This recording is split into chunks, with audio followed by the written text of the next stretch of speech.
Hello Cave Dwellers, welcome into the cave. I'm joined by Mark Fixes Stuff once again for another restoration and repair. And it feels like forever since we've done this because I've been so involved in the DIY and the building of the cave. It's just nice to have you back here, Mark. Well, thank you very much. It's nice to be back. The focus of our attention today has been the ColecoVision. Now here it is on the desk. Now let's start with what the ColecoVision isn't. What it isn't is of the same generation as the Atari VCS or the 2600 because this machine came out later. It came out in 1982. Although it would be possible to run Atari 2600 games on it thanks to an add-on, but we'll talk about that a little bit later. But what this is a second generation games console with capabilities that could actually give third generation consoles a run for their money. It is very easy though to consider it an older system, I think in most part due to its styling. It is a bit of a throwback to the 1970s. What doesn't help it a great deal is this joypad, which reminds you of another system, doesn't it? The Intellivision. Television, exactly, yeah. And that was from 1979. So it's all a bit of a throwback. Its styling certainly wasn't cutting edge, but it's not offensive. What do you make of the style of the ColecoVision? It reminds me of the old American set-top cable boxes that you'd see in old sitcoms that were sat on the top.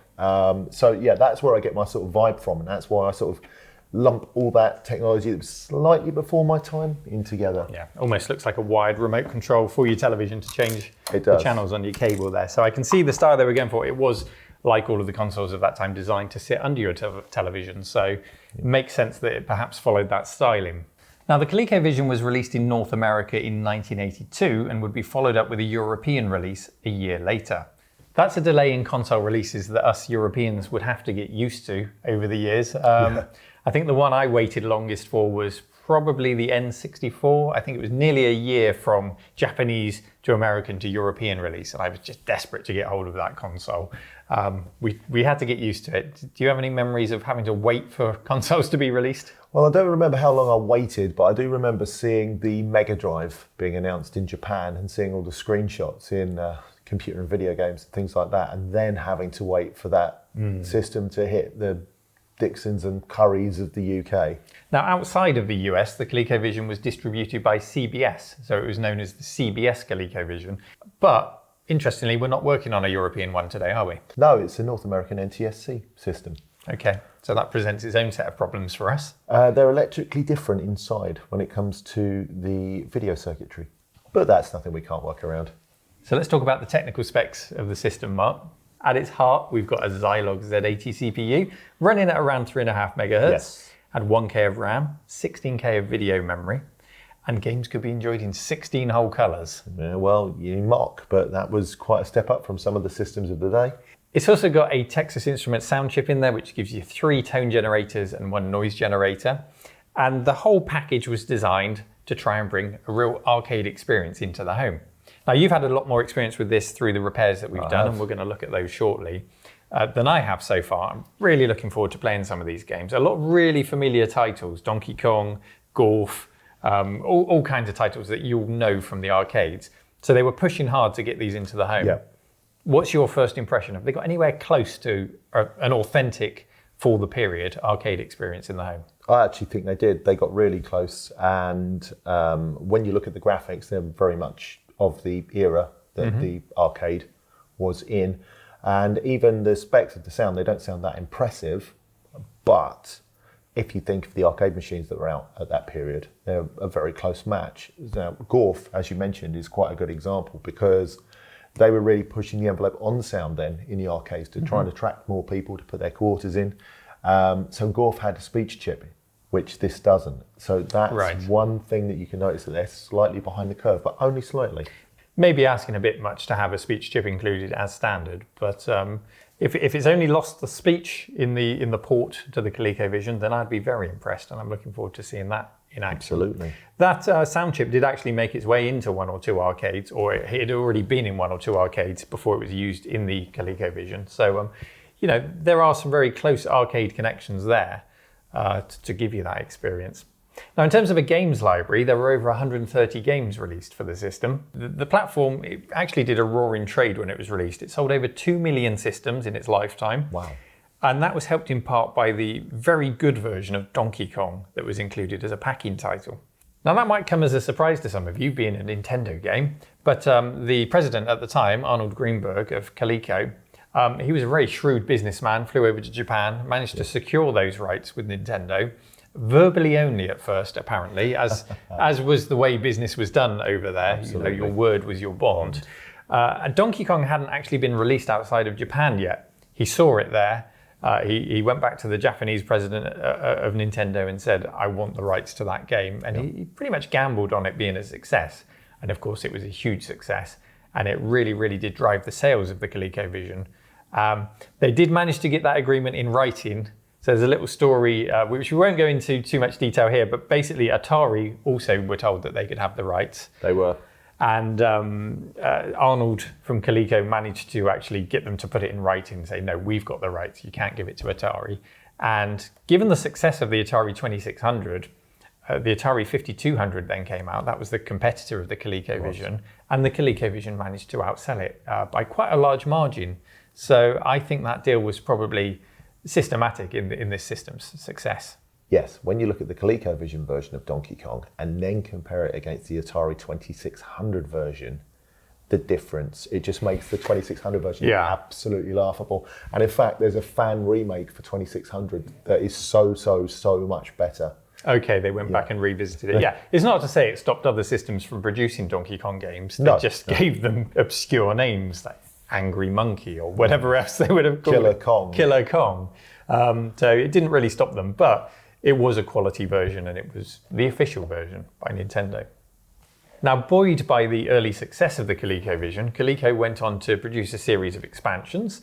Expansion module number 1 we've got on the table here. And amazingly, this thing, you would plug it into the front and it would let you load Atari 2600 cartridges, which is a hell of a thing, isn't it? It's like if you had a PlayStation today and you could plug something on the front and load Xbox games. Yeah. It just wouldn't happen. No, it wouldn't happen. It absolutely wouldn't happen. Now, I wonder how many people would actually buy one of these and then go on to use them, because the quality of the ColecoVision titles, as far as I'm concerned, is far superior.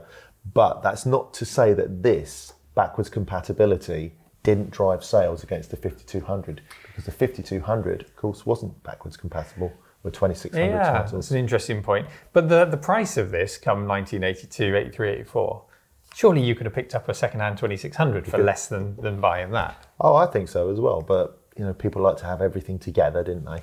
True. So that's an interesting expansion module that's available. And we don't know if this works, so we will test it a little bit later. It's a bit grubby, needs a good clean that, but we'll test it out and see if it works. Yeah.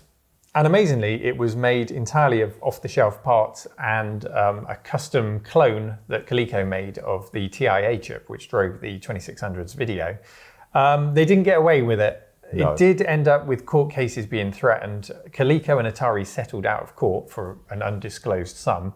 And the result was that Coleco did have to pay royalties and licensing fees to Atari for the privilege of this thing. So perhaps it didn't go according to plan for Coleco. Well, they could still sell it. They could still sell it. That was the important thing. I think that gave them a marketing advantage in the end. But that early success would soon come crashing to a halt, along with the North American video games crash of around 1983. Sales plummeted. They did. The 500,000 that they sold in that first Christmas of 1982.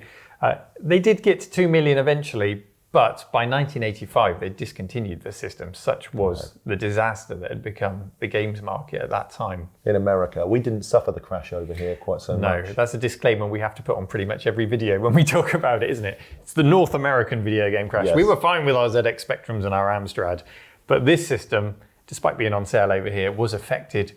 Its parent company over in the US went down eventually in 1988. This system was discontinued in 1985. And it leaves us with a burning question, which is, did this machine end before its time? Did we get to see its full potential? The only way to find out really is to have a working system that we can play on and try it out. And that's what we've tried to achieve today. This turned up not working. It's North American, so we need to make sure we can safely use it here. And we just need to get it working and try it out. So that's what we're going to try and do today. You've seen the size of this power brick. It's huge, isn't it? How did you Americans put that in the wall without it just falling out every 5 seconds? You must have massively strong walls. You must have strong walls. Anyway, let's see if we can fix it up and let's take you through the repair process. And hopefully we'll come back and visit that 2600 add-on and some of these games. Let's take a look, Mark. Let's do it. And before we do, we'd like to thank PCBWay.com for supporting our episode today. They aren't just about PCBs, but they do a tremendous job of that. They also offer CNC machining, sheet metal fabrication, 3D printing and injection moulding. If you're creating, then PCBWay.com can help you bring your project to life. Get an instant quote now over at PCBWay.com, and we thank them for their support.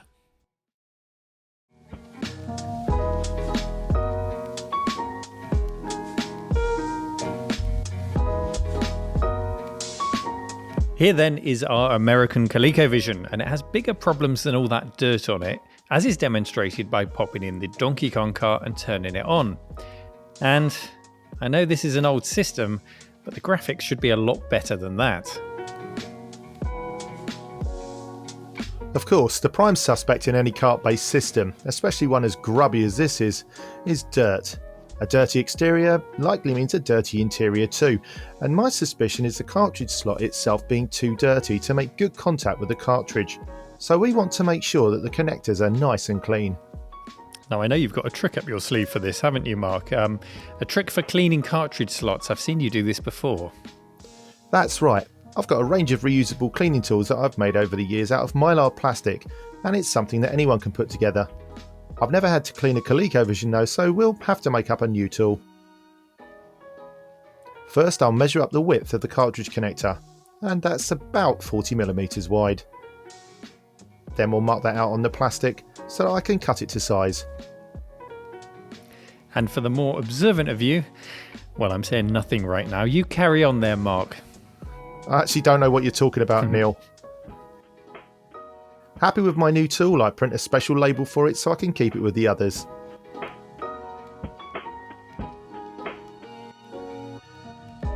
Removing this protective coating makes it look more appealing. Oh dear. That's a good one, come on. And then, using one of the tough brands of kitchen paper, I cut a strip to fit the width of the ColecoVision cartridge slot. You probably don't want to scrimp when it comes to the paper you're using here, or you could end up with an almighty mess in your cartridge slot, so it needs to be pretty tough paper, doesn't it?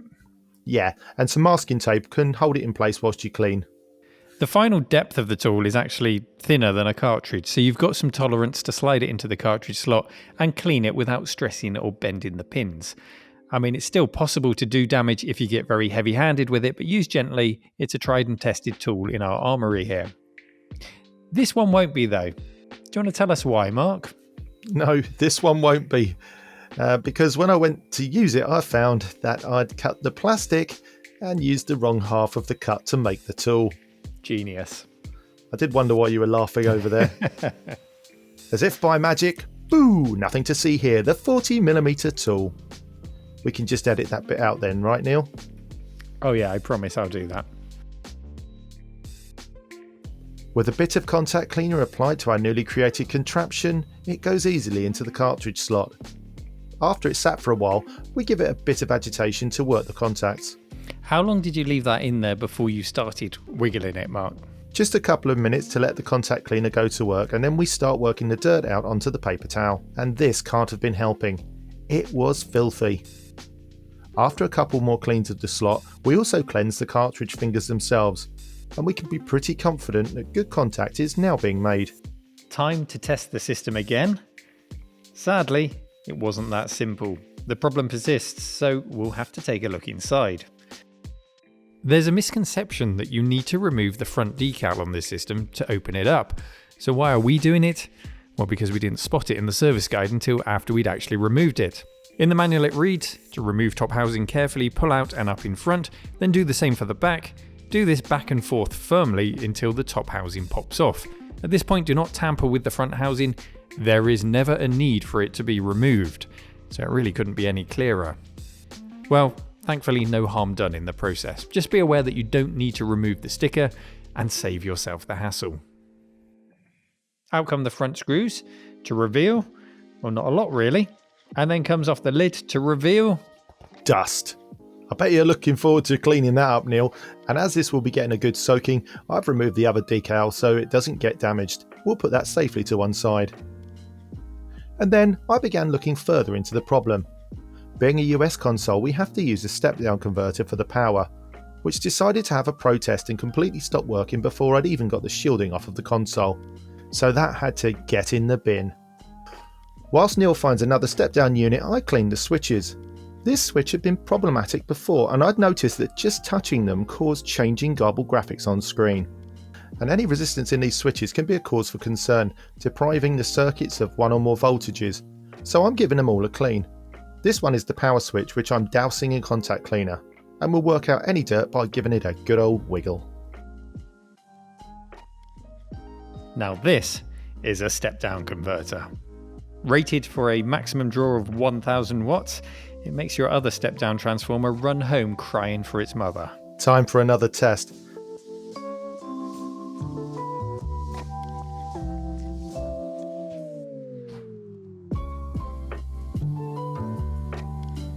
And this time, after the anticipation of tuning into the RF signal, we got a working picture. Excellent. Dirty switches were messing with the voltages in the system. I would hazard a guess that we're not the first or the last to have this problem on this or many other systems, and hopefully others can bring theirs back to life with a quick clean like we did.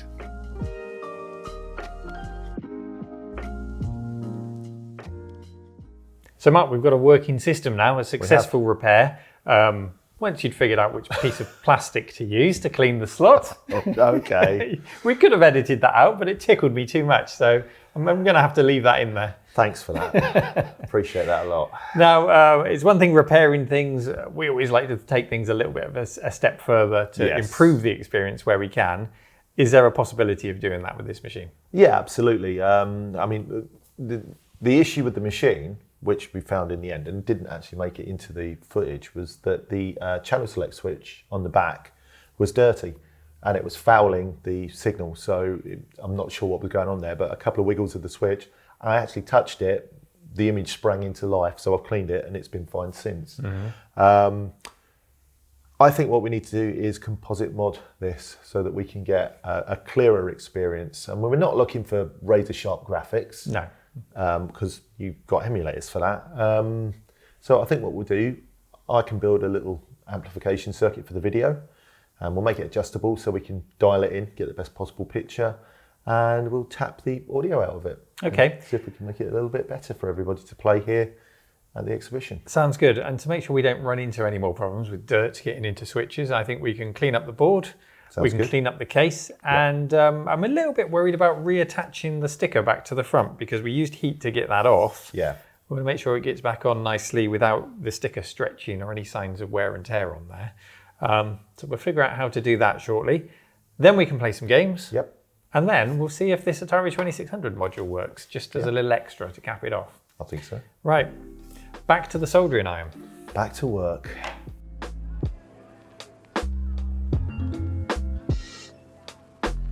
We want this console looking as well as operating like new, so I've decided to start cleaning it. All things considered, for a 40-year-old machine, the plastics have held up pretty well. The standoffs don't seem brittle, and the construction is solid.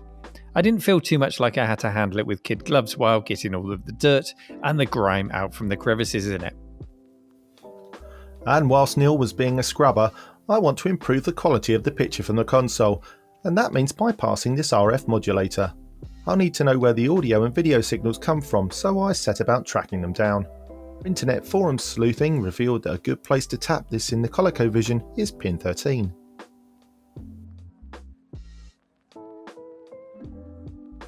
Look at these non-pads, high quality stuff. Now that I know where the video signal is, I'm going to create a small amplification circuit to give it a boost, so our TV can make use of it as a composite video signal. We'll need a 12 volt feed to power a small amplification circuit. That's close enough. We then made up a small circuit on a breadboard.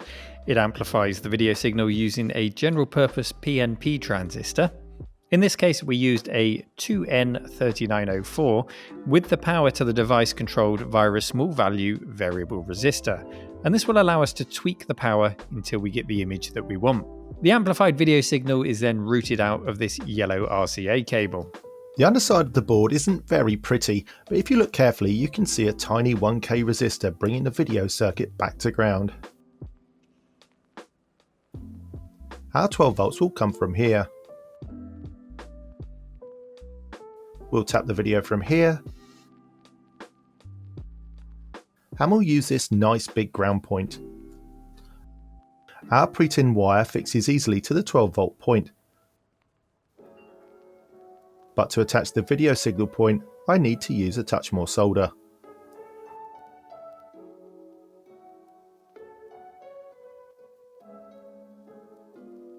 We also added some fresh solder to the ground point we chose.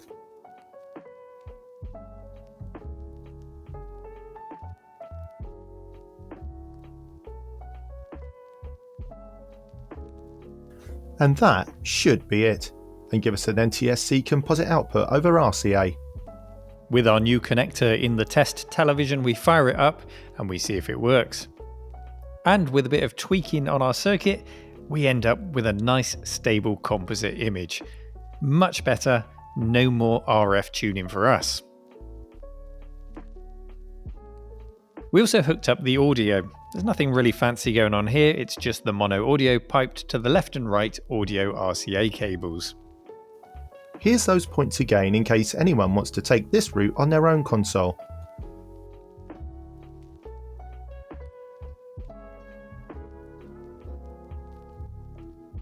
Then it was my turn to laugh at Neil, who tried to spray adhesive onto the decal to reattach it to the console and managed to spray adhesive directly all over the console itself.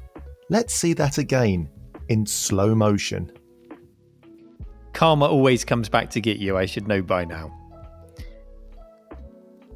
When I correctly directed the adhesive at the labels, I was able to reattach them and complete the cleaning and the reconstruction of the console.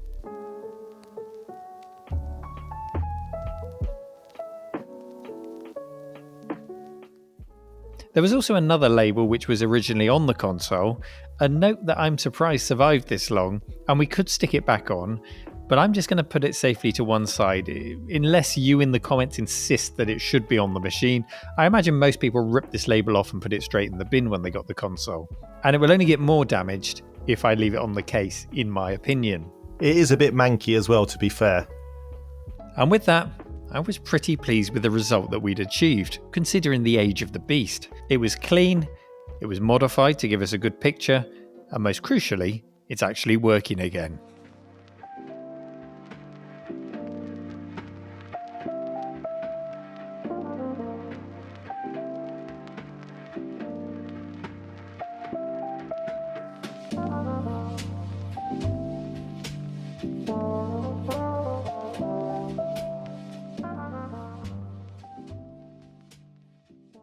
So a successful ColecoVision repair and a good session gaming on it. I really enjoyed getting to know this system. It's surprising. It's quite arcade accurate. It is. We've got some of the games here on the table that we've got. It's a fairly limited selection that we've got, considering over 130 games came out for it. But from this selection, let's just take a look at a couple that we've picked out and why we've chosen them. From our limited selection of games here, we of course had to have a good session with Donkey Kong, given that everybody raves about it. And yes, it absolutely does live up to the hype. The colours are great, the sprites are spot on, and it's very, very playable. The only thing I was missing here was the animations at the start of each level. You know when Donkey Kong climbs up the ladder and then he jumps up and down to bash the platforms into place? Well, that was missing, but aside from that, this really would have felt like an arcade in your home in 1982. Apparently the Adam version of Donkey Kong had some of those animations put back in. A game I enjoyed a lot was Time Pilot. It didn't quite have the same fluidity as the arcade version, nor did it have the foreground cloud cover that you could fly behind, but 8-way scrolling and a nice variety of colours and enemies between the levels made it really enjoyable.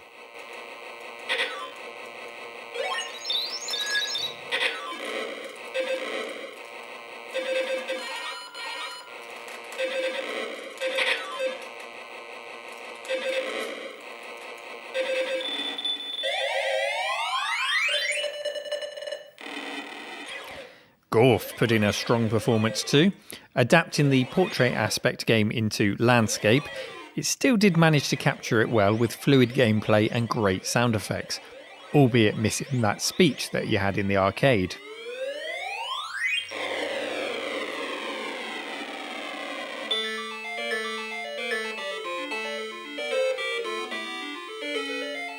Cosmic Avenger was another one that we really enjoyed, which was quite a lot like Scramble. We listened to you lot on Twitter where you've recommended lots more games that we must get hold of. Your favourites including The Smurfs, Spy Hunter, Space Fury, Ladybug and a huge list of others, which told us there's a lot of love out there for the ColecoVision. And what about expansion unit number 1? Well, of course, it needed a good scrub before it was going to perform a mating dance with our newly cleaned ColecoVision. So I gave it some elbow grease, gave it a good clean up, and then we plugged it in. And amazingly, that too worked great, creating a super console too large for most desks. And we were able to run Atari 2600 games.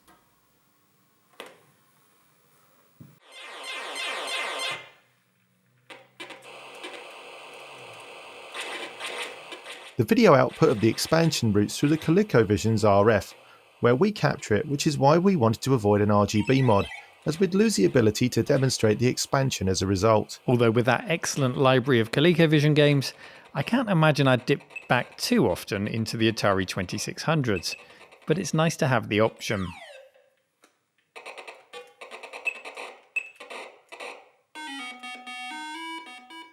So for me, it's been quite an eye-opening console. I'm really impressed with its capabilities. I certainly would have been pleased with it at the time. I think the only thing that would have really competed with it for me, console-wise, would have been the Nintendo Entertainment System, although that would have been the Famicom in 1983. Didn't hit the US until 85, I think it was. I think so. So it wouldn't have been an option. If you'd upgraded to this from a 2600, a huge upgrade, I think. Yeah, definitely. Yeah. Definitely, there's no question. And I'm really pleased that the 2600 expansion worked, that you plug into the front of it, because that really gives you a chance to see there and then the contrast between the capabilities of the two systems. Pac-Man. Oh, Pac-Man. We don't talk about Pac-Man. Absolutely awful. So yeah, an impressive system. It's come up looking nice after a clean. A drawback of the system is definitely the controllers. Absolutely. I mean, these things are horrible. It's great that you can just plug in an Atari compatible joystick. We were using a QuickShot Pro. We were. The Monster joystick works in there. And you can use port 2 to press 1, 2, 3 or whatever to start your game mode. Because you have to start the game with the keypad. But you don't have to unplug the other joystick. So you can work around it. It just becomes a bit of an issue if you're going for a 2-player game. Well, there is another option. You can get a Y cable splitter, which splits between an Atari 9-pin standard and the controller. Right. So you could do that. You'd only need one, of course, because you could do all the game selection on one pad. But again, it's added cost. And then if you've got then the Atari 2600 add-on out the front, that's got 2 of its own joystick ports. So you've then got 2 more joysticks. It becomes quite an unwieldy beast by the end of it. And then if you imagine all the other add-ons that you can get for it, there was the Atom, which really wasn't successful at all, which turned it into an almost complete computer. Yeah. And there was a steering wheel add-on as well. Oh, was there? I wouldn't mind getting hold of that. I didn't know there was a steering wheel add-on. That could be fun. I'd like to see that. It's been an interesting day. It's certainly something that I think people would want to come and play on here. Yeah. Because I don't remember anyone having this back when I was a kid. It was a little bit before my time. Yeah, mine too. Yeah. So just to discover how good it is has been a real eye-opener for me as well. So. Yeah. We understand the love that's out there for the ColecoVision. Mark, thank you as always for joining us today and for the repair. Thank you. Thank you for watching, and we'll see you next time. Take care, everyone. Bye-bye. Bye.